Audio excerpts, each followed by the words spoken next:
Like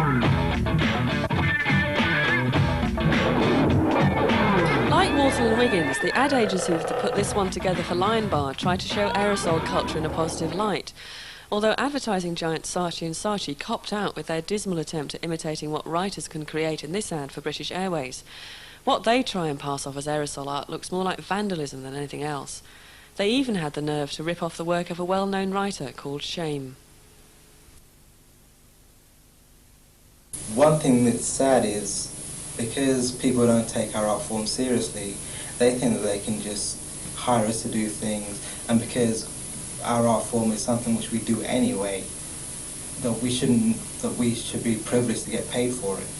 Like, you know, they can just give us £20 for doing a TV set and we're happy, or being involved in TV work or a video backdrop or whatever. But that's not the case. We are serious artists. We take what we do seriously. And even though the public and the media may not think so, we're worth what we demand, and we're worth even more than sometimes. I mean, we're calligraphers, typographers, graphic designers, art directors, fine artists, and we're amongst the best in the world. But everyone else has got to realise that apart from us, because we're the only ones that know it at the moment. Surprising as it may seem, sections of the hip-hop community have also been slow to understand or truly respect the writers and their culture, especially in London. People on the hip-hop scene in London, they gave very little respect for writers.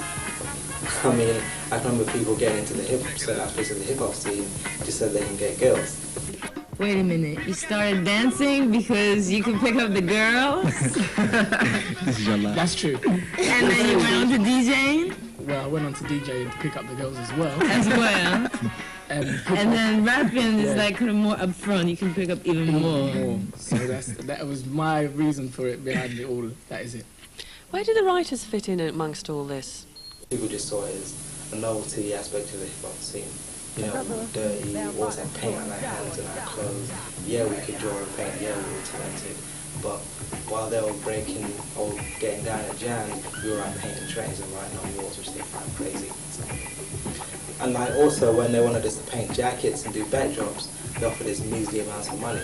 Like, they wanted to spend like 3-4 days painting a jacket. They wanted it to look like the best thing around, but they don't want to pay like £10-15 for it. Yeah, the same people, when they do shows for breaking or rapping or DJing, they want to get paid in hundreds for it. Doesn't equate.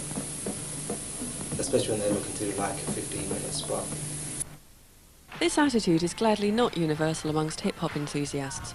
For example, Kashif, a former dancer now with his own clothing label, recognises the ability as well as the potential of aerosol art in the world of design and high fashion. At this moment, I see that there's a lot of designers are designing for like adults, and there's a lot of children being neglected, and I'm seeing a lot of children wearing some Oshkosh business. You know what I mean? Oshkosh is safe, but you know, there's writers out there that can do artwork that would push the children's part like pretty far, I feel. And that's been neglected. Do you think other people agree with you on that point? Yeah. Because I would think other people would agree, for the mere fact that I haven't seen children's clothing with any form of aerosol art on it. I mean, you walk up and down the streets of London, all you're seeing is nap. And it is nap. Another dancer with his own label, Mark, of Checkmate School and Each One Teach One, has incorporated elements of aerosol culture within the universal concept of Each One Teach One. The concept behind Each One Teach One is like a basis of like teaching every individual about themselves and about everything around them. That's why we came up with the name Each One Teach One, because if you teach each one, every individual, and when every individual comes together, it makes a group. And as a group, it's a nation. As a nation, it spreads around the world. And like with the clothes, it's because like my partner, he used to be a graffiti artist, so it's like I don't really work with a lot of graffiti artists, but a few we will be working with. I feel that aerosol art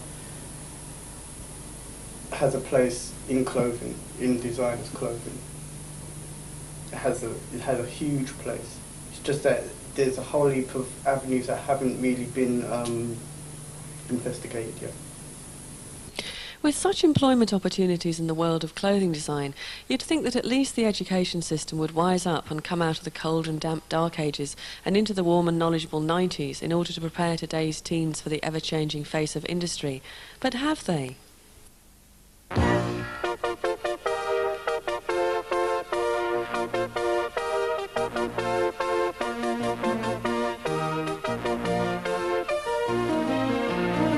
Remember the days of the old schoolyard? We used to laugh a lot. Oh, don't you remember the days of the old schoolyard? When we had imaginings and we had all kinds of things, and we laughed and needed love, yes I do. Oh, and I remember you. Like the lecturers and the people in charge at the college and the teachers and everybody, they basically thought it was like, when I showed them photos and that, and they thought it was good, but they didn't understand it, they just didn't appreciate it. They'd never seen actually anybody do a large piece or a large painting. So basically they didn't have a clue as to what was going on, and they just basically didn't know nothing. And when people don't know nothing, they straight away they put it down because they don't understand it. So that's the way they went. Pride, a former writer from West London, successfully managed to combine his aerosol art with his college work, unlike Keane, but with expected opposition. When I left inverted commas like the graffiti scene as such to like go to art school, it was a bit of a tough break because I didn't really know on what grounds to actually still produce the same sort of creative work. But I found discipline at art school which I couldn't have found from like being on the streets everywhere. And it's helped me now that I've left, I can use the discipline from the art school to maybe make my work a bit more structured as far as graffiti is concerned. Initially, there was like quite a conflict from both sides. You know, from the art school point of view, there was the graffiti wasn't really an art form because it had such a negative tag.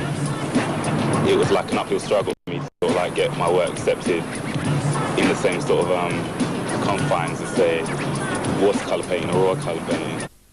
Yeah, there's a lot of ignorance and prejudice because every time this whole graph thing gets reported on the news and on the TVs, it's always about people like out ruining places, smashing places up, writing on everything in sight. But at the end of the day, like what they got to realise is people, young kids today ain't got nothing, and this gives kids something, and this gives people a way out from just like sitting around all day, getting out of their faces and snorting coke or whatever. And you know, it gives you a sense of direction, a feeling of you're actually somebody, and that's what they don't understand. Because without this, there'd be even more people out there like doing drugs all day, just wasting away, just being normal people, just living and dying and just being sad. As a writer once said on the subject, if you look at the volume of young people who are doing aerosol art now, you should take that as a message that people aren't necessarily going to be able to go to art school to produce creative pieces of work, yet they're still producing creative pieces of work in their own environment. People shouldn't just see it as vandalism, but maybe as a cry from the heart that people actually want to produce art. With mainstream galleries being the pinnacle of the art establishment pyramid, 95% of writers can't ever hope to get a look in, but many of those that have done so on the gallery's terms.